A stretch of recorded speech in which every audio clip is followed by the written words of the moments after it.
अस्सलाम वालेकुम, मैं हूँ शाहजेब खानजादा। इमरान खान अब शहबाज हुकूमत को मुआशी और सियासी हर मुहाज पर चैलेंज कर रहे हैं।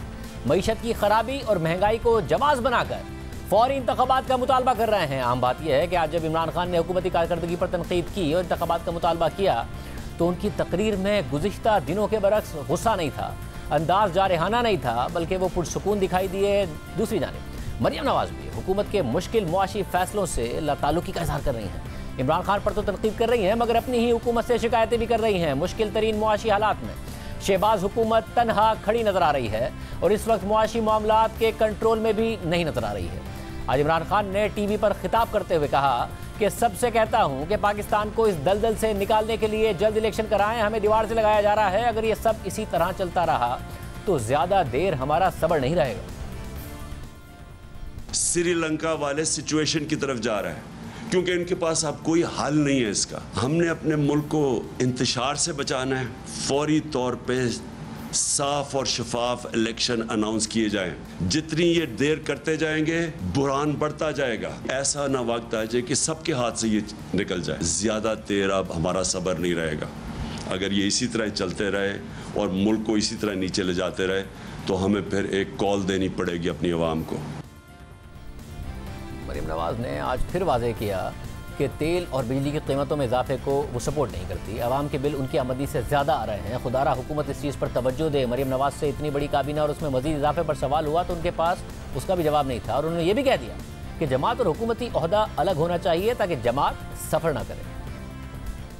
मैंने ये बात बड़ी कैटेगोरिकली कही है और मैं दोबारा ये बात कहती हूँ कि जब कोई भी तेल की बिजली की कीमतों को बढ़ाने का कोई डिसीजन आता है मैं उस डिसीजन को सपोर्ट नहीं करती क्योंकि मेरी पहली जिम्मेदारी जो है वो अवाम की तरफ है। और मैं ये इस गवर्नमेंट को ये रिक्वेस्ट भी करूंगी और मैं ये कहूंगी कि खुदारा इस चीज़ पे तवज्जो दें और अवाम को बिजली की कीमतों में बहुत लंबे लंबे बिल आए हैं। लोगों को जितनी उनकी तनख्वाह है उससे ज़्यादा उनको बिल आया है तो मैं बिल्कुल इस फैसले को सपोर्ट नहीं करती। इसको ठीक करने के लिए कोशिश होनी चाहिए। हाउएवर मैं ये समझती हूँ कि इसको मईशत का जो हाल इमरान खान करके चला गया है, डबो के चला गया, उसको टाइम लगेगा। 70 वज़रा आपने बना दी, हालत मुल्क की है, प्लीज़ ये थोड़ा सा बताइए वो किस लिए बना, सबको राजी कर रहे हैं? पता करके बताऊंगी। अच्छा। जब आप हुकूमत में आ जाते हैं तो जमात सफ़र करती है बिकॉज आपके पास टाइम नहीं होता। तो मेरे आइडियली अगर ऐसा हो सके तो जमात का और हुकूमती ओहदा जो है वो अलग-अलग होना चाहिए ताकि जमात भी सफ़र ना करे। जमात एक बहुत बड़ी रिस्पॉन्सिबिलिटी है। मुल्क की मईशत इस वक्त गैर यकीनी की इंतहाई सूरत हाल से गुजर रही है। IMF प्रोग्राम की बहाली के बावजूद रुपया मुसलसल गिर रहा है और आज ओपन मार्केट में एक बार फिर 240 से ऊपर चला गया है। पाकिस्तान के बैनुल-अक़वामी बॉन्ड्स की कदर आज भी गिरी और जुलाई वाले खतरात फिर नजर आ रहे हैं। महंगाई कंट्रोल करने के कोई आसार नजर नहीं आ रहे हैं। हुकूमत की कारकर्दगी पर सवाल उठ रहा है और इमरान खान इलेक्शन का मुतालबा कर रहे हैं मगर खुद भी कह रहे हैं कि मैं ये नहीं कह रहा हूँ कि मेरे पास सारे हल हैं। बड़ा चैलेंज है पाकिस्तान का। पाकिस्तान के पास कोई इजी ऑप्शन नहीं है। जो भी आएगा उसके पास अब मसलों का पहाड़ होगा। पाकिस्तान डिफॉल्ट के करीब जा रहा है। मैं ये नहीं कह रहा कि मेरे पास सारे हल हैं। मैं ये कह रहा हूं कि जब भी आप मुल्क को सुधारेंगे, इसको निकालेंगे इस दलदल से, नंबर वन क्राइटेरियन होगा कि पाकिस्तान में पॉलिटिकल इस्तेकाम हो। मसला यह है कि इमरान खान इस वक्त डिफ़ॉल्ट के खदशे और फिक्र का इजहार कर रहे हैं मगर उन पर तो खुद इल्ज़ाम है कि उन्होंने अपनी हुकूमत जाता देखकर IMF से खुद किया गया मुआहदा तोड़ दिया और मईशत के लिए डिफ़ॉल्ट का खतरा खड़ा कर दिया। खुद IMF ने इमरान खान की हुकूमत की तरफ से शराइत के खिलाफ जाकर तेल और बिजली की कीमतों पर सब्सिडी पर तनकीद की। और सोने पर सुहागा ये कि जब डिफ़ॉल्ट से बचने के लिए IMF का प्रोग्राम बहाल होने लगा तो शौकत तरीन की पंजाब और खैबर पख्तूनख्वा के वज़राए ख़जाना के साथ लीक्ड ऑडियो सामने आ गई जिसमें IMF प्रोग्राम की बहाली रोकने की साजिश सामने आ गई।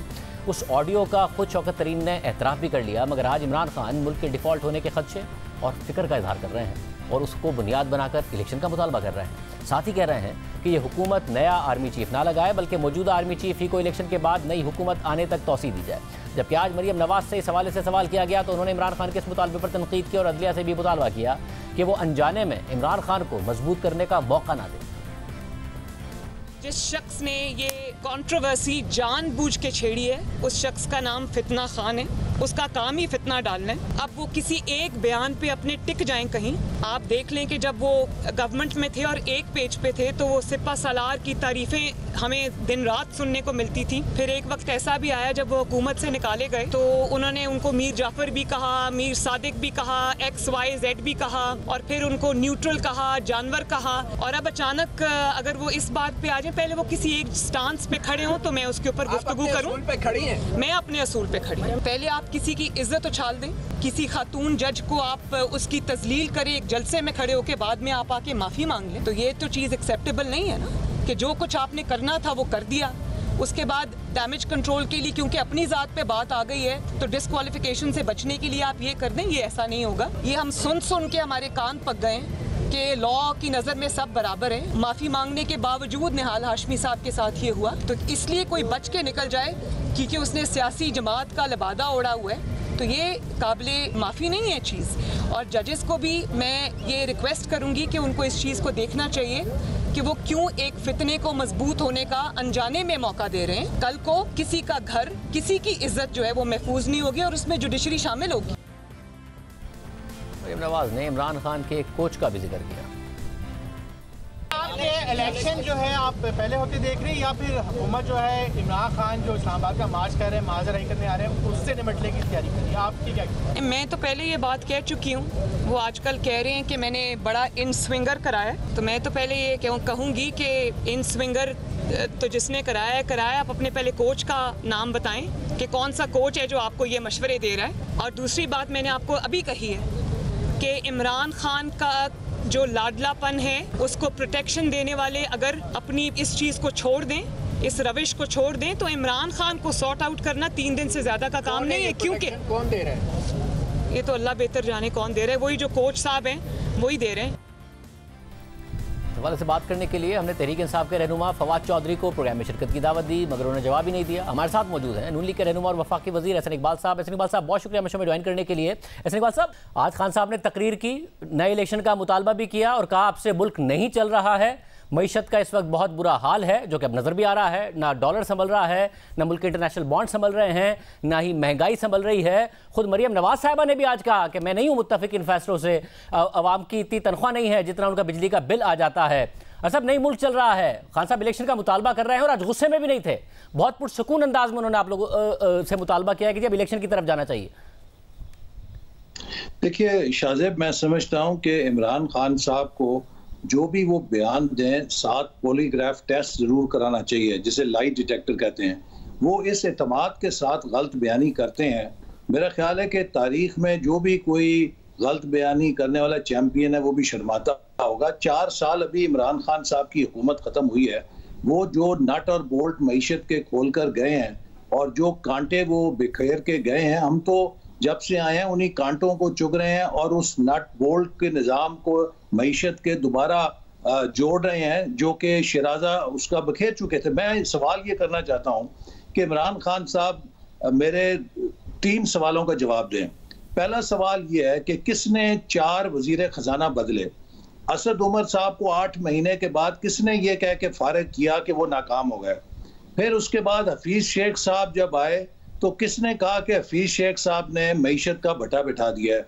इसके बाद कुछ देर के लिए हमाद अजहर साहब को लेकर आए, उनको भी फारिग किया। उसके बाद शौकत तरीन साहब आए तो उन्होंने हमें ये बताया कि पिछले 3 सालों के अंदर मईशत की तबाही कर दी गई है और हुकूमत जो है उसने अफरात ज़र पैदा किया है, उसने पॉलिसी रेट बढ़ा के तबाही की है। ये बातें हमने तो नहीं की थी। तो आज इमरान खान साहब अगर ये कहें कि उनका दौर बड़ा सुनहरी दौर था, मैं उनसे इस सवाल का जवाब पूछना चाहता हूँ कि जब हम 1 अप्रैल के बाद मुल्क के अंदर हुकूमत हमने संभाली तो वजारत खजाना हमारे आने से पहले ही ये क्यों कह चुकी थी कि आखिरी सहमाही में डेवलपमेंट बजट की किस्त जारी नहीं की जाएगी, चूंकि हमारे पास कोई खजाने में पैसा नहीं है। मुल्क का खजाना खाली क्यों करके वो गए थे? अगर खजाना भरा होता तो लास्ट क्वार्टर रिलीज जरूर मिलती। मैं खान साहब से ये भी सवाल करना चाहता हूँ कि जिस सुनहरी दौर की वो बात करते हैं, कराची से पेशावर तक कोई एक प्रोजेक्ट दिखा दें जो उन्होंने मुकम्मल किया हो, उन्होंने कंसीव किया हो। असल बात तो यह कि BRT का मंसूबा जिस तरह चला वो उनकी इंतजामी सलाहियत का मुंह बोलता सबूत है कि इनारकी थी उनकी हुकूमत में, ना कोई सलाहियत थी, ना किसी सिमत में कोई पॉलिसी थी। 4 साल पाकिस्तान की कोई डेवलपमेंट पॉलिसी नहीं थी, ना शॉर्ट टर्म प्लान था, ना मीडियम टर्म प्लान था। तो आप तो पाकिस्तान को जिस दलदल में धकेल गए हैं, आज हम उसी से निकालने की कोशिश कर रहे हैं। अप्रैल में दुनिया में शर्तें लग रही थी कि पाकिस्तान श्रीलंका बनने में 1 हफ्ता लगेगा, 2 हफ्ते लगेंगे। आज कोई ये ताने नहीं दे रहा। लेकिन सबसे अहम बात यह है कि शाहजेब, जब पाकिस्तान दुनिया की तारीख का सबसे बड़ा क्लाइमेट डिजास्टर का सामना कर रहा है, जिसमें यूएन सेक्रेटरी जनरल कहते हैं कि $30 अरब का नुकसान हो सकता है, इस वक्त कौम में एतमाद पैदा करने की जरूरत है या कौम को तकसीम करने की जरूरत है, कौम को पोलराइज करने की जरूरत है, या दुनिया को यह बताने की जरूरत है कि हम एक नाकाम रियासत हैं? इस वक्त तो जब एक क्राइसिस है, मगर ऐसे सब में दुश्मन भी इकट्ठे हो जाते हैं। आपको पता है हमारे मुआशरे की क्या रवायत है कि जब गम हो तो सब लोग गम भुला के इकट्ठे हो जाते हैं। आज तो कौम को इकट्ठा करने की जरूरत है कि हम सैलाब ज़दगान के लिए मिलकर काम करें। ये नार्सिसिज्म के अंदर, अपनी ईगो के अंदर इतने गिरफ्तार हैं कि इन्हें सवाए अपने इक़्तिदार और अपनी सियासत के कुछ नजर नहीं आता। मगर सिंह साहब, या तो मसला ये हो कि आपने कहा कि अप्रैल में शर्तें लग रही थी, अब मसला ये हो गया है कि दोबारा सूरत हाल वो हो गई है कि पाकिस्तान के जो इंटरनेशनल बॉन्ड्स है उस पर रिस्क आप देख रहे हैं कहाँ पहुंच गया है। जुलाई वाली सूरत हाल दोबारा पैदा हो गई है, उसमें नजर आ रहा है कि आप लोगों से रुपया भी नहीं संभल रहा है। आप कह रहे हैं उन्होंने शिराजा बिखेरा था, या तो ये हो कि आप चीज़ों के कंट्रोल में नजर आ रहे हों, कंट्रोल में नहीं नजर आ रहे हैं। काबीना जरूर बढ़ती जा रही है। अब आप बताइए कि 70 अफराद की काबीना हो गई है शहबाज शरीफ साहब की, 25 SAPM है जिनमें से 21 के पास कोई पोर्टफोलियो ही नहीं है। अब स्पेशल असिस्टेंट तो इसलिए लगाए जाते हैं ना कि भाई ज़रूरत है, स्पेशल असिस्टेंट लगाया गया है। 21 बगैर पोर्टफोलियो के हैं, 70 में से टोटल इस वक्त 22 के पोर्टफोलियो नहीं है जो 70 काबीना के अराकीन हैं। इसका मतलब है आप भी अपने इत्तेहादियों को मुतमईन करने और खुश करने और हुकूमत को प्रोलॉन्ग करने में लगे ना। हल आपके पास भी नहीं है वक्त सूरत हाल का, तो फिर अगर इलेक्शन नहीं तो कैसे चलेगा? ये बात बिल्कुल, ये मैं नहीं इससे इत्तेफाक करता कि हल हमारे पास नहीं है। हमारे पास बिल्कुल हल है। हमने इसीलिए इस चैलेंज को कबूल किया है कि अगले 1 साल के अंदर इंशाअल्लाह ताला हम इस मुल्क की मईशत को स्टेबलाइज करेंगे, खान साहब की जो कारकर्दगी है उसे भी एक्सपोज करेंगे, और जब अवाम के पास जाएंगे तो लोग हमारा और खान साहब का फर्क देख के हमें वोट देंगे। लेकिन हम में से किसी को ये अंदाजा नहीं था कि जब हमने IMF के साथ मुआहदा किया है और हम समझ रहे थे कि अब माशाल्लाह मुल्क जो है कि इस्तेकाम की तरफ जाएगा, कि इतनी बड़ी कुदरती आफत जो कि तारीख की one of the biggest climate disasters हैं, उसका पाकिस्तान को सामना करना पड़ेगा।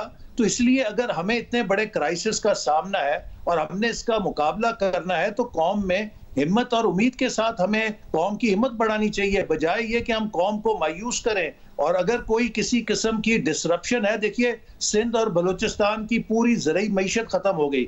हमारा जो सिंध का इलाका है वो सब्जियां उगाता है, और हमारा जो पूरा मार्केट का निज़ाम है वो डिसरप्ट हो गया, रास्ते बंद हो गए। अभी भी रेलवे लाइन जो है कराची से लाहौर वाली जो है, पेशावर वाली बहाल नहीं हो सकी, उस पर 1-1 फुट पानी खड़ा है मुख्तलिफ जगहों के ऊपर। तो इन हालात के अंदर बजाय ये कि आप कौम को एतमाद दें, आप कौम को वो सैलाब में डूबी हुई है उसको नाउमीदी के अंदर भी डुबोना चाहते हैं। मैं समझता हूं कि ये मुल्क दोस्ती नहीं, दुश्मनी। और फिर सबसे एक अहम बात शाहजेब साहब, इस वक्त पूरी PTI इस वक्त लगी हुई है बैनुल अक़वामी सतह के ऊपर, सोशल मीडिया के जरिए बैनुल अक़वामी इदारों को, बैनुल अक़वामी लीडर्स को सोशल मीडिया के जरिए कैंपेन चला रही है कि आप पाकिस्तान की मदद ना करें। ये कौन से पाकिस्तान के दोस्त हैं?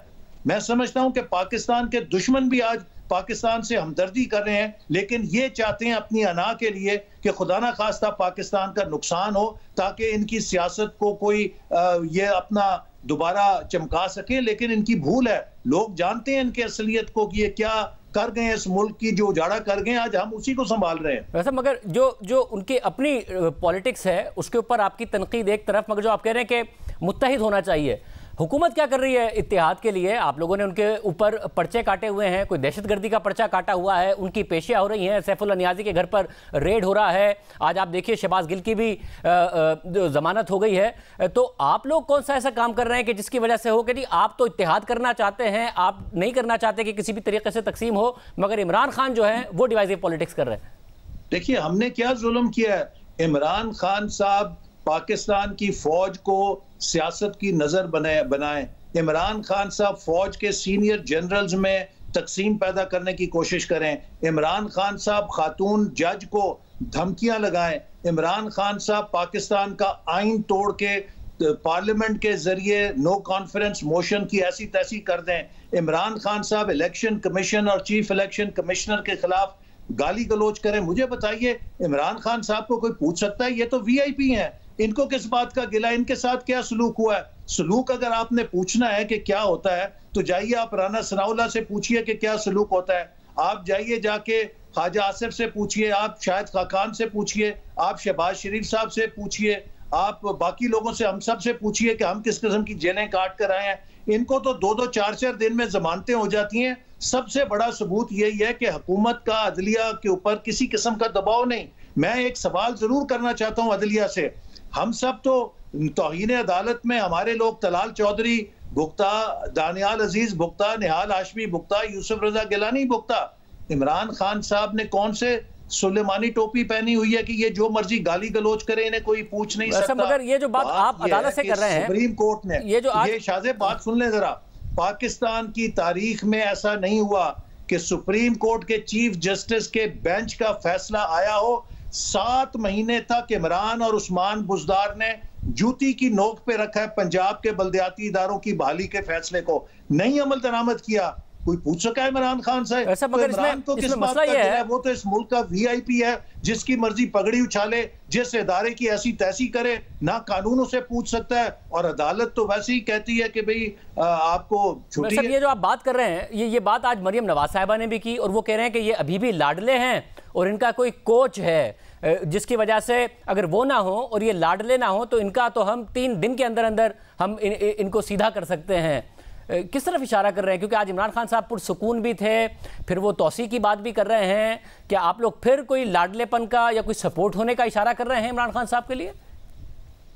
देखिए, वो लाडले हैं कि नहीं है, कोई सुलेमानी टोपी है जो इमरान खान के गिर्द हिसार बांधे हुए है, और ये यकीनन पूरी कौम के लिए एक मुहिम्मा है कि वो कौन सी सुलेमानी टोपी का हिसार है इमरान खान के गिर्द, कि वो पाकिस्तान की फौज के खिलाफ बात करे, वो पाकिस्तान की अदलिया के खिलाफ बात करे, वो आइन को तोड़े, वो पार्लियामेंट को बुलडोज करे, वो जो काम भी करे उसे कोई पूछ नहीं सकता। मैं बता रहा हूं कि अब तो पाकिस्तान में अगर खान साहब के खिलाफ कार्रवाई नहीं होती तो पाकिस्तान की सियासत इस बुनियाद पे होगी, जो बढ़कर गालियां निकालेगा, जो बढ़कर जत्थेबाजी करेगा, वो समझेगा कि मुझे कोई हाथ नहीं लगा सकता। तो ये एक बड़ा खतरनाक खेल है जो पाकिस्तान में हो रहा है, जो इंसेंटिव बन रहा है कि आप जत्थेबाजी करें, आप गाली गलोच करें और मुल्क के आइन के साथ जो मर्जी करें, मुल्क के इदारों के साथ जो मर्जी करें, आपको कोई नहीं पूछेगा, सब आपसे डर जाएंगे और आप मजे के साथ दंदनाते फिरें। वैसे मगर इस सब में मसला ये है कि अगर यही सूरत हाल है जो आप कह रहे हैं, सुलेमानी टोपी, फिर मरियम नवाज साहिबा कह रही हैं लाडले हैं, तो अब उन्होंने कह दिया है कि अगर आप लोगों ने नहीं इलेक्शन की तरफ गए, वो इलेक्शन के लिए आपसे बात भी करने को तैयार हैं, तो फिर वो एक आखिरी कॉल देंगे। और वो ये भी बता चुके हैं, उनकी जमात भी बता चुकी है कि फिर आर्मी चीफ की तकर्री भी मुतनाज़े ही होगी और वो 3 साल तक मुतनाज़े ही रहेगी। आपका फिर भी यही फैसला है कि जी बात नहीं होगी, अगस्त तक हम टाइम पूरा करेंगे? आपका भी यही फैसला है कि फिर अगस्त तक ही टाइम पूरा करेंगे और आर्मी चीफ की तकर्री भी करेंगे, या कोई ना कोई दरमियान का रास्ता निकालने का आप भी सोच रहे हैं? आपको पैगाम दिया गया है कि रास्ता निकालें कोई? देखिए, हमने जो इस मुल्क के लिए अगर मुश्किल फैसले किए हैं तो हमारा हक है कि हम इस मुल्क की मईशत को स्टेबलाइज करके अवाम के सामने जाएं। ये तो नहीं है कि जहर हम खाएं और हलवा जो है इमरान खान के सामने चला जाए, ऐसा तो नहीं हो सकता। और दूसरी बात यह है कि पाकिस्तान के अंदर जो इस वक्त हालात हैं, हमारे सैलाब के अंदर लोग बेचारे गिरे हुए हैं, तबाह हाल हैं, आप किधर इलेक्शन कराएंगे? सिंध और बलूचिस्तान में तो अगले 6 महीने इलेक्शन करने की कोई बात ही नहीं आप कर सकते, और उसके साथ ही आपका जो मरदमशुमारी है दिसंबर जनवरी में हो रही है, उसका नतीजा फरवरी में आ जाएगा। तो आपको कैसे आप बुनियाद बना सकते हैं कि फरवरी में आपकी मरदमशुमारी का नतीजा आ जाए और आप उसके बाद हल्का बंदी किए बगैर पुरानी मरदमशुमारी पे तो इलेक्शन नहीं कर सकते। कुदरती तौर पे, फितरी तौर पे इलेक्शन का टाइम फ्रेम यही है कि ये असेंबलियां अपनी मुद्दत पूरी करें। और इमरान खान साहब जो है वो इस वक्त डेस्परेट हैं, अपनी पता नहीं उन्हें क्या तकलीफ है। और मैं समझता हूं कि पाकिस्तानी फौज के जो सरबराह के तकर्री के मामले को जिस तरह ये पोलिटिसाइज कर रहे हैं, आज तक किसी ने नहीं किया। मेरा सवाल ये खान साहब से कि आप कहते हैं जी नवाज शरीफ को हक नहीं मिलना चाहिए। भाई, नवाज शरीफ ने जो आर्मी चीफ की तकर्री की थी वो तो आपको इतनी पसंद आई कि आपने उसको और आप फिर उनकी एक्सटेंशन की बात कर रहे हैं, तो फिर आप नवाज शरीफ की इस लगाने के बारे में नहीं कर सकता। आपको क्या हक है कि आप सवाल उठाएं? वैसे मगर मसला ये आपने कहा ना कि ये नहीं हो सकता कि जहर हम खाएं और फिर हलवा इमरान खान साहब खाएं। ये हलवे की नौबत है ही कहाँ। मुश्किल फैसले होते हैं, फिर इस्तेहकाम आता है, फिर हालात बेहतर होते हैं, जो कि हलवे की सिचुएशन होती है। मुश्किल फैसले होगा, इस्तेहकाम फिर भी नहीं आया, गैर यकीनी की सूरत हाल है। ये तो मामला जहर ही जहर का है जो कि अवाम और मुल्क को भुगतना पड़ रहा है। तो हलवे की नोयत है कहाँ कि जिसको आप कह रहे हैं कि हलवा वो खाएं आगे? देखिए, हलवे का मकसद यह है कि इमरान खान साहब की जो मनमानी मुतालबे हैं कि पूरा मुल्क उनके आगे हाथ बांध के खड़ा हो जाए, इमरान खान साहब जो जिसको कहें उसके मुताबिक उनकी फरमाइश पूरी कर ली जाए।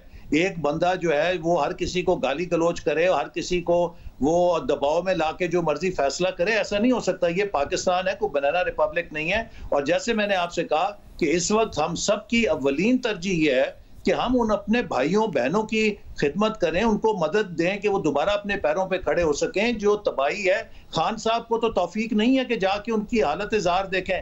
खान साहब को तो इतनी तौफीक नहीं हुई कि अपने सूबा जहां उनकी हुकूमत है, वो पंजाब में और जहां पे खैबर पख्तूनख्वा में डेरा गाजी खान के अंदर जाते, जाके गांव-गांव फिरते, वो खैबर पख्तूनख्वा के टांक और डेरा इस्माइल खान के इलाकों में जाते, कोहिस्तान में जाते, नौशहरा में जाते, लोग उनको तलाश करते रहे हैं। ये तो जलसे करते फिर रहे हैं। ये किस किस्म का इनके दिल में अवाम का दर्द है। मैं समझता हूं कि ये एक जो बहरूप है, इसका अब इंशाल्लाह लोग आप देखेंगे कि अगले इलेक्शन में खुद ही फैसला कर देंगे। अच्छा, मगर अगले इलेक्शन के लिए तो वो कॉन्फिडेंट है कि आप करा इसलिए नहीं रहे हैं कि वो जीत जाएंगे। दूसरा मसला ये है कि खुद मरियम नवाज साहिबा की बातें देखें तो वो ना तो आपकी हुकूमत से मुतमईन नजर आती हैं, ना जमात के चलने से मुतमईन नजर आती हैं। उन्होंने कहा कि वो समझती हैं कि पार्टी ओहदा और जो हुकूमत है वो अलग अलग होना चाहिए। यानी कि पार्टी के सदर अब शहबाज शरीफ साहब हैं और वो वज़ीर आज़म भी है, तो वो कह रहे हैं पार्टी सफ़र करती है क्योंकि टाइम नहीं मिलता है। तो वो तो खुद इस बात का इशारा दे रही है कि पार्टी भी ठीक नहीं चल रही है। तो आप लोग सोच रहे हैं कि पार्टी की सदारत कम अज़ कम फिर शहबाज शरीफ साहब से ली जाए? हालात हैं, आप सबको मालूम है कि गैर मामूली हालात हैं, चूंकि हमें गैर मामूली तबाही विरसे में मिली थी और हम दिन रात इसी पे लगे हुए हैं कि लोगों के लिए हम जो सैलाब की मुश्किलात हैं उनको कम करें, हम मुल्क की मईशत को बहाल करें। देखिए, सी पैक का क्या अशर करके गए, उसके लिए हम दोबारा दिन रात मेहनत कर रहे हैं कि एतमाद पैदा करें, चाइनीज बिजनेसमैन को उनको दोबारा लेकर आए। तो ये गैर मामूली चैलेंजेस हैं जिनका हम सामना कर रहे हैं और लोगों को पता है। और मैंने तो बार बार कहा है कि इमरान खान साहब जो इतने काबिल अपने आप को कहते हैं और सुनहरा दौर कहते हैं, ये अपने 4 सालों में कि कराची से पेशावर तक, शाहजेब चैलेंज है मेरा, एक मंसूबा गिना दें कि इनके दौर में शुरू हुआ और मुकम्मल हुआ। हमने तो दर्जनों 2-2 सालों में, 3-3 सालों में बिजली के, इंफ्रास्ट्रक्चर के, यूनिवर्सिटीज के, हॉस्पिटल के मंसूबे खड़े कर दिए। इनका तो एक बीआरटी इनकी सलाहियत की निशानी है कि जो बीआरटी पेशावर का अशर किया। अच्छा, बहुत शुक्रिया। ऐसे इकबाल साहब की गुफ्तगू आपने सुनी है। पूरे एतमाद हैं कि इलेक्शन नहीं होंगे, मगर इमरान खान साहब फिर क्यों इतने पूरे एतमाद हैं, इतना सुकून क्यों है, पीछे क्या कहानी है, बात करेंगे ब्रेक के बाद। प्रोग्राम में आगे बढ़ते हैं। इमरान खान की आज की तकरीर और पुरसुकून अंदाज, क्या कहानी है। हमारे साथ सीनियर साहिब तज़किर मुजीबुर रहमान शामी साहब। शामी साहब बहुत शुक्रिया। शामी साहब, रोज़ाना ही तकरीबन सूरत हाल बदल रही है। खान साहब बड़े गुस्से में होते थे, आज बड़े सुकून में, नए इलेक्शन का मुतालबा, उससे पहले आर्मी चीफ की तौसी की बात कर रहे थे आर्जी तौर पर जब तक नई हुकूमत आए। मरियम नवाज साहिबा कह रही हैं कोई कोच है इमरान खान साहब का, अगर वो हट जाए, लाडलापन हट जाए तो 3 दिन में हम इनको सॉर्ट आउट कर सकते हैं। क्या मामला है, कुछ बदला है, कुछ पकड़ा है इस्लामाबाद में आपके ख्याल में? देखिए, कुछ ना कुछ पक तो ज़रूर रहा है और ख़ान साहब से राब्ते भी लोगों के हैं। और डॉक्टर आरिफ अलवी साहब ने तो अब ऐलान इसकी तस्दीक कर दी है कि राब्ते जारी हैं, बातचीत हो रही है, पस पर्दा कुछ ना कुछ तय करने की कोशिश की जा रही है। और इमरान खान साहब का जो लहजा है वो धीमा पड़ा है, इससे भी इस बात की गमबाजी होती है। बाकी जो सूरत हाल पर परेशान होने वाले भी मौजूद हैं, उसे नाला भी मौजूद हैं और कई लोग ये चाहते हैं कि मामलात इस तरह से आगे ना बढ़ें, लेकिन मजबूरी ये है कि हालात काबू में नहीं आ रहे और ना हमारी मईशत काबू में आ रही है, ना हमारी सियासत काबू में आ रही है। सैलाब की तबाहकारियाँ अपनी जगह हैं, तो हम ये अफोर्ड नहीं कर सकते कि ये धींगा मुश्ती जारी रहे, इसको किसी न किसी तौर ख़त्म होना है। और जो लोग इसकी कोशिश कर रहे हैं वो जहाँ भी बैठे हुए हैं और जो भी हैं, तो आप बिल्कुल उनको अप्रिशिएट ही करना पड़ेगा और ये दुआ भी करनी पड़ेगी कि अल्लाह करे कि उनकी कोशिशें कामयाब हो जाएं और हम इत्तेफाक राय से कुछ ना कुछ करने के काबिल हो जाए। मकसद इत्तेफाक की राय की तरफ सूरत हाल जाएगी कैसे? हुकूमत तो कह रही है, हसन इकबाल साहब भी हमारे साथ थे, उन्होंने कहा फरवरी से पहले तो करा ही नहीं सकते, मरदमशुमारी भी, फिर सैलाब भी। इमरान खान साहब को ज़ाहिर है फौरी इलेक्शन चाहिए, नवंबर की तैनाती तो हर हाल में वो खुद ही करना चाहते हैं। वो यहाँ तक आ गए हैं कि जिन पर वो बहुत सारे इल्ज़ाम लगा रहे थे उन्हें आर्जी तौसी देने के लिए मान गए। तो ये सूरत हाल सुलझेगी कैसे? देखिए, बुनियादी बात तो ये है कि इलेक्शन कब होंगे। तो इमरान खान साहब ने एक इशारा तो दिया था कि वो फौरी इंतखाबात जो है उससे भी थोड़ा सा पीछे हट सकते हैं। तो मेरा ख्याल है कि अगर कोई बामकसद बातचीत हो जाए और जिस तरह उन पर दबाव कम हो रहा है, कुछ जो मुकदमात हैं उनके हवाले से भी रिलीफ मिल रही है, तो और वो ताउन करना भी शुरू कर दिया है उन्होंने, तो इससे अंदाज़ा होता है कि उनके ख़िलाफ़ कोई इक़दामात जो हैं उनको भी रोकने की कोशिश हो रही है। और उनके जो मुखालिफ हैं वो मेरा ख्याल है उनके पास अब ऐसी सलाहियत नहीं लग रही मुझे, या ऐसी सख्त नहीं लग रही कि वो इमरान खान साहब के ख़िलाफ़ कोई फ़ैसला कौन इक़दाम कर सकें या उनको ज़िच कर सकें या उनका रास्ता रोक सकें या उसे काट सकें। तो फिर यानी आगे का वक्त हुकूमत ही के लिए मुश्किल नज़र आता है, इमरान खान साहब के लिए नहीं? देखिए, अब मुश्किल तो अगर आप देखें बहैसियत कौम के तो हम सब की है। और इस वक्त जो महंगाई जिस तरह है उसका आलम, जो तबाहकारियाँ हैं उसको देखिए, फिर डॉलर की उड़ान देखिए, तो कोई चीज़ काबू में तो आ नहीं रही है। और सियासी अदम इस्तेहकाम जो है वो हर चीज़ को तहबाला कर रहा है। तो अगर यही मामलात इसी तरीके से जारी रहे तो फिर एक पॉइंट ऑफ नो रिटर्न पर भी चीज़ें आ सकती हैं और एक बिल्कुल अफरा तफरी पैदा भी हो सकती है। इसलिए अगर तो हुकूमत सारे मामलात को काबू कर लेती और मईशत में वो इस्तेहकाम आ जाता जिसकी तवक्को की जा रही थी, तो उसके नतीजे में सियासत जो है वो भी मुस्तहकम हो जाती। लेकिन ऐसा हुआ नहीं है और उसके आसार भी नज़र नहीं आ रहे हैं। तो फिर तो इस बात का तकाजा होगा ना कि बैठकर कोई रास्ता निकाला जाए, कोई इत्तेफाक राय किया जाए। और जो भी इलेक्शन तो अब होने ही हैं, 1 साल के बाद, 10 महीने के बाद, 8 महीने के बाद, तो इन पर कुछ ना कुछ इत्तेफाक हो सकता है और कोई ना कोई ऐसे इक़दामात जो हैं वो तय किए जा सकते हैं जिनसे इंतखाबात भी सामने नज़र आने लगें और कोई हालात में ठहराव भी आ जाए। बहुत शुक्रिया शामी साहब की गुफ्तगू आपने सुनी। प्रोग्राम में आगे बढ़ते हैं। इस्लामाबाद हाई कोर्ट में आज 3 हाई प्रोफाइल केसेस की समाअत हुई। एक केस में कई हफ्तों से गिरफ्तार इमरान खान के chief of staff Shahbaz Gill को जमानत मिल गई है, जबकि दूसरे केस में JIT से इमरान खान पर दहशतगर्दी की दफात लगाने की वजाहत मांगी गई है। और फिर तीसरे केस में एवन फील्ड रेफरेंस से मुतालिक मरियम नवाज के वकील ने कैलिबरी फॉन्ट पर अहम दलाइल दिए हैं और जजिस के भी अहम रिमार्क सामने आए हैं जिनका मरियम नवाज के सियासी मुस्तकबिल पर मस्बत असर पड़ सकता है। सबसे पहले बात करते हैं शहबाज गिल की जमानत बाद गिरफ्तारी से मुतालिक केस की। आज शहबाज गिल को बगावत पर उकसाने के मुकदमे में इस्लामाबाद हाई कोर्ट से जमानत मिल गई है। शहबाज गिल इस मुकदमे में 9 अगस्त से गिरफ्तार थे और उनका ये मुकदमा कई हफ्तों से मुल्क की सियासत का मरकज बना हुआ था। जियो न्यूज़ के नुमाइंदे हुए सिद्दीकी के मुताबिक इस्लामाबाद हाई कोर्ट में शहबाज गिल की दरख्वास्त जमानत पर समाअत के दौरान चीफ जस्टिस ने शहबाज गिल के वकील से पूछा कि क्या शहबाज गिल ने FIR में लिखी हुई बातें की थी, क्या आप आर्म्ड फोर्सेस को सियासत में मुलविस करने के बयान को जस्टिफाई कर सकते हैं? तो उनके वकील ने जवाब दिया कि शहबाज गिल की गुफ्तगू में आर्म्ड फोर्सेस की कहीं भी तज़हीक नहीं की गई। शहबाज गिल की गुफ्तगू के मखसूस हिस्से बदनीयती से मुंतखब किए गए। चीफ जस्टिस ने फिर इस्तफसार किया कि क्या आइन के मुताबिक फ़ौज को सियासत में मुलविस किया जा सकता है? क्या सियासी जमात के एक तर्जुमान के इन अल्फाज का कोई जवाब दिया जा सकता है? ये सिर्फ तकरीर नहीं है। शहबाज गिल के वकील ने मौक़िफ़ इख्तियार किया कि FIR में शहबाज गिल की गुफ्तगू से नून लीग की लीडरशिप के नाम निकाल दिए गए। शहबाज गिल ने हुकूमत और एक सियासी जमात की बात की थी। अगर ये नाम लिखे जाते तो वाज़ेह हो जाता कि उनका इल्ज़ाम फ़ौज पर नहीं नून लीग पर था। ये कहकर शहबाज गिल के वकील ने अपने मौक्किल की गुफ्तगू का ट्रांसक्रिप्ट भी पढ़कर सुनाया और मजीद कहा कि शहबाज गिल की सारी गुफ्तगू स्ट्रेटेजिक मीडिया सेल से मुताल्लिक थी। मुसल्लह अफवाज की तरफ से मुकदमा दर्ज कराने का इख्तियार किसी और के पास नहीं है।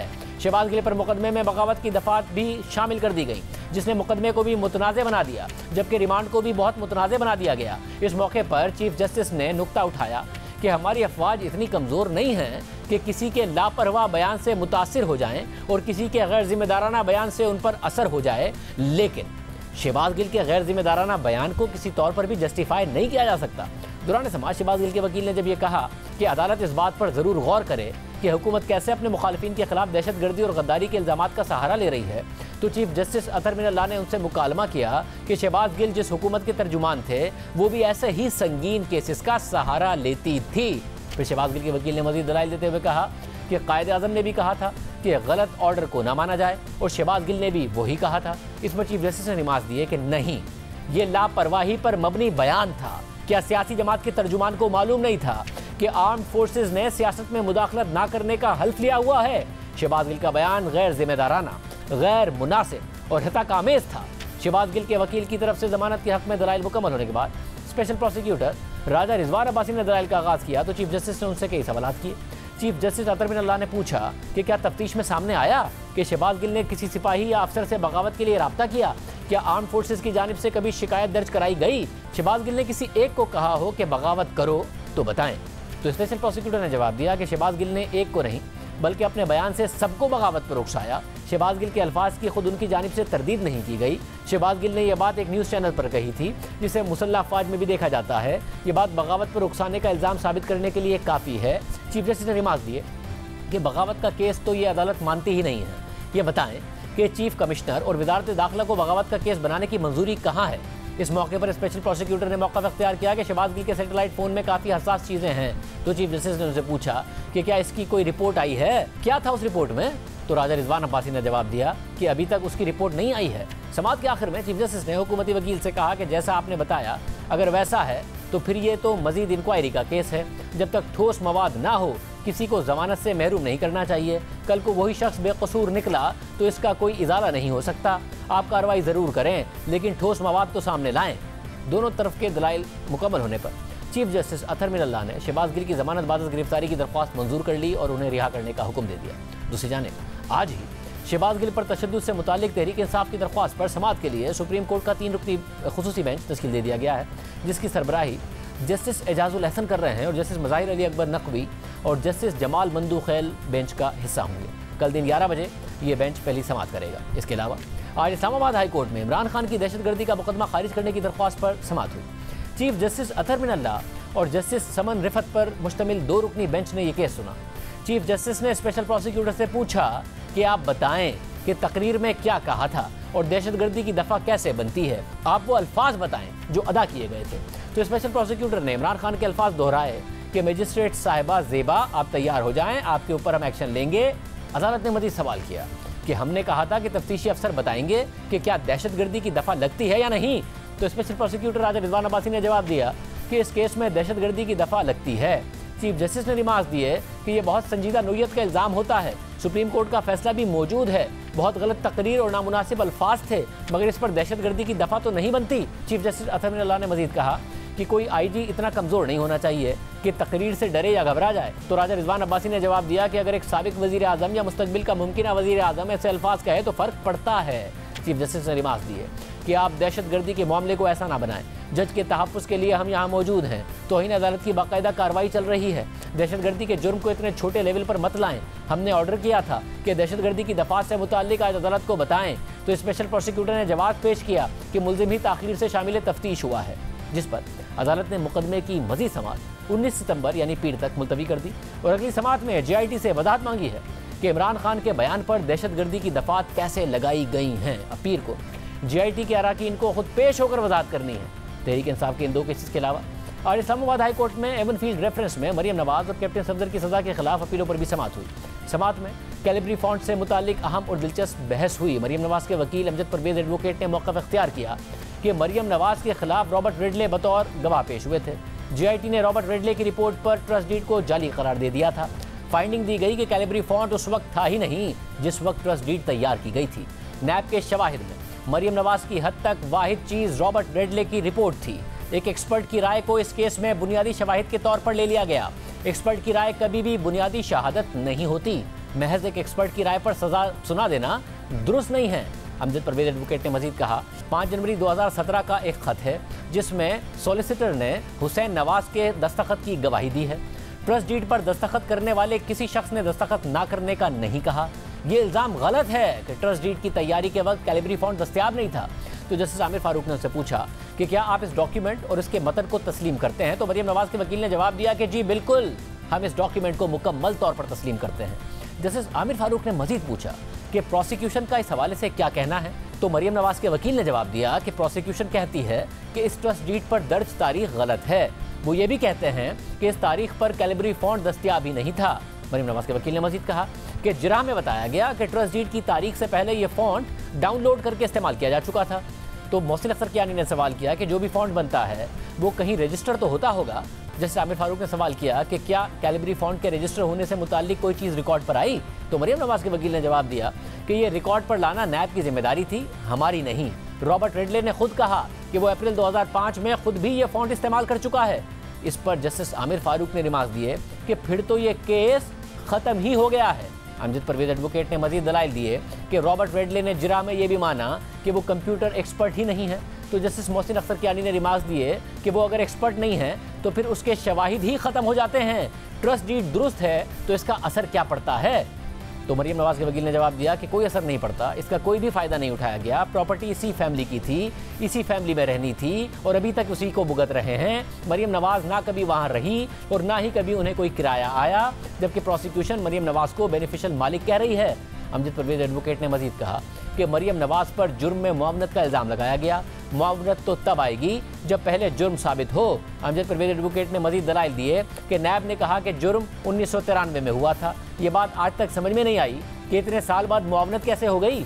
मरियम नवाज के वकील ने दलाइल में यह भी कहा कि इस केस पर नैब का पुराना कानून लगाएं या फिर नया कानून लगाएं, बनती बरियत ही है। आमदनी के जायज़ ज़राए आज तक किसी रिपोर्ट, रेफरेंस, फर्द जुर्म या जजमेंट में नहीं बताए गए।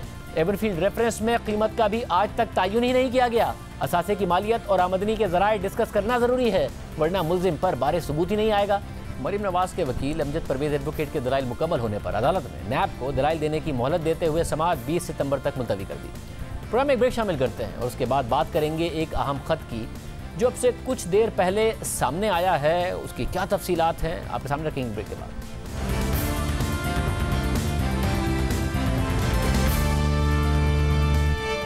12 सितंबर को नए अदालती साल के आगाज़ पर फुल कोर्ट रेफरेंस से खिताब करते हुए चीफ जस्टिस उमरता बंदियाल ने कहा था कि वज़ीर आला पंजाब के इंतखाब के मुकदमे से मुताल्लिक सुप्रीम कोर्ट के फैसले की वजह से वफाकी हुकूमत नाखुश थी, जिसका इजहार 5 जजेस की तैनाती के इजलास में सामने आया। वफाकी हुकूमत के दोनों नुमाइंदों यानी वज़ीर कानून और अटॉर्नी जनरल ने चीफ जस्टिस की नामजदगियों की तायद नहीं की। चीफ जस्टिस ने वज़ीर आला पंजाब के इंतखाब से मुताल्लिक मुकदमे में सुप्रीम कोर्ट बार एसोसिएशन के किरदार को भी जानिदाराना करार दिया और यह भी कहा कि सियासी जमात के मुतालबे पर बार की तरफ से फुल कोर्ट की इस्तदाबी कानूनी बुनियाद के मुताबिक नहीं थी। चीफ जस्टिस के इस बयान के बाद एक नया तनाज़ा सामने आ गया है और जुडिशल कमीशन के इजलास में शरीक सुप्रीम कोर्ट के 2 सीनियर जजेस जस्टिस काजी फाइज ईसा और जस्टिस सरदार तारिक मसूद ने जुडिशल कमीशन के अराकीन के नाम खत लिख दिया है, जिसमें कहा गया है कि हमने हमेशा कोशिश की है कि गैर ज़रूरी तनाज़ात को नज़रअंदाज करें और कौम के सामने इदारे को एक वहदत की तस्वीर की सूरत में पेश करें, मगर मुअज़्ज़िज़ चीफ जस्टिस ने नए अदालती साल की तकरीब में जो खिताब किया उसने हमें मायूस किया है। खत के मुताबिक ये जो तकरीब हुई थी उसका मकसद नए अदालती साल के लिए हमारी तरजीहात और विजन तय करना था, मगर चीफ जस्टिस ने बहुत कुछ कह दिया। उन्होंने सुप्रीम कोर्ट के फैसलों पर तनकीद के जवाब में उन्हें जवाब देने की कोशिश की और एकतरफा तौर पर पूरे सुप्रीम कोर्ट की तरफ से बात कर दी। खत के मुताबिक सुप्रीम कोर्ट सिर्फ चीफ जस्टिस पर मुश्तमिल नहीं है, इसमें सुप्रीम कोर्ट के तमाम जजेस आते हैं। चीफ जस्टिस का ज़ेर इल्तवा केसेस पर तबसरा करना परेशान कुन था और उन्होंने गैर ज़रूरी तौर पर सुप्रीम कोर्ट बार एसोसिएशन के साबिक और मौजूदा अहदेदारों से मुताल्लिक तौहीन आमेज़ रिमार्क्स दिए और उन पर सियासी पार्टीबाजी का इल्ज़ाम लगा दिया, क्योंकि उन्होंने फुल कोर्ट बनाने की दरख्वास्त की थी और सुप्रीम कोर्ट ने उनकी दरख्वास्त मुस्तरद कर दी थी। खत के मुताबिक सुप्रीम कोर्ट उनकी तौहीन नहीं कर सकती और ना ही उनसे कोई मकसद को जोड़ सकती है। सुप्रीम कोर्ट ने जो कुछ किया इसका जवाब पेश करने के लिए चीफ जस्टिस ने मजीद ये कह दिया कि उस दरख्वास्त की कोई कानूनी बुनियाद ही नहीं थी। ये कहने की कोई ज़रूरत नहीं थी। आईन पाकिस्तान सुप्रीम कोर्ट से तकाजा करता है कि वो फैसले दे, लेकिन जो सबसे ज़्यादा गैर मुनासिब और नाकाबिल फ़हम था वो जुडिशल कमीशन ऑफ पाकिस्तान के काम और उसके फैसलों का जिक्र करना था।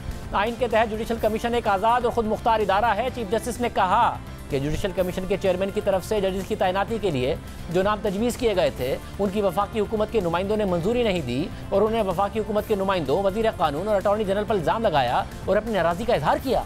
किसी भी सूरत में जुडिशल कमीशन के चेयरमैन यानी चीफ जस्टिस को वो नहीं कहना चाहिए था जो उन्होंने कहा है।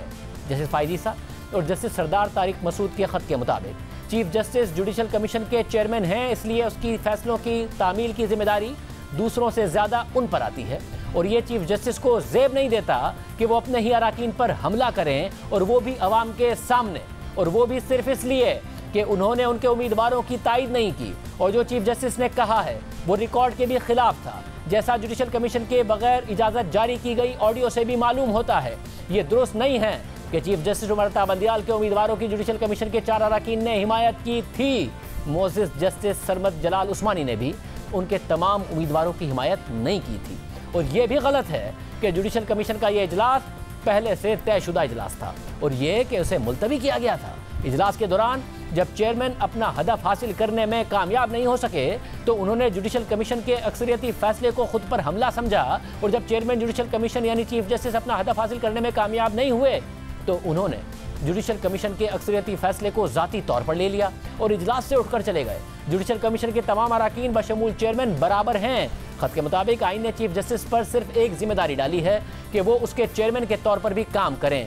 आइन ये लाजिम करता है कि जुडिशल कमीशन अपने तमाम अराकीन की अक्सरियत से जजेस नामजद करे। 28 जुलाई 2022 के मज़कूरा इजलास में जुडिशल कमीशन ने चेयरमैन के तजवीज़ करदा 5 उम्मीदवार मंजूर नहीं किए थे।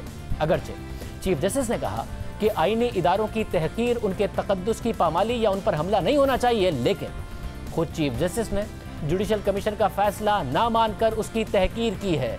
जुडिशल कमीशन के कई इजलास में ये ख़त लिखने वाले हम दोनों जजेस अक़लियत में रहे हैं, लेकिन एक दफ़ा भी अवामी खिताब में जुडिशल कमीशन के किसी रुकन की सरजनिश या उसके बारे में हमने बदगुमानी नहीं की। इस अमर पर भी सवालिया निशान है कि क्या हमें अपने आप को फैसला शुदा मुकदमात की तादाद पर दाद देनी चाहिए, जबकि 1/3 से ज़्यादा सुप्रीम कोर्ट खाली पड़ी है।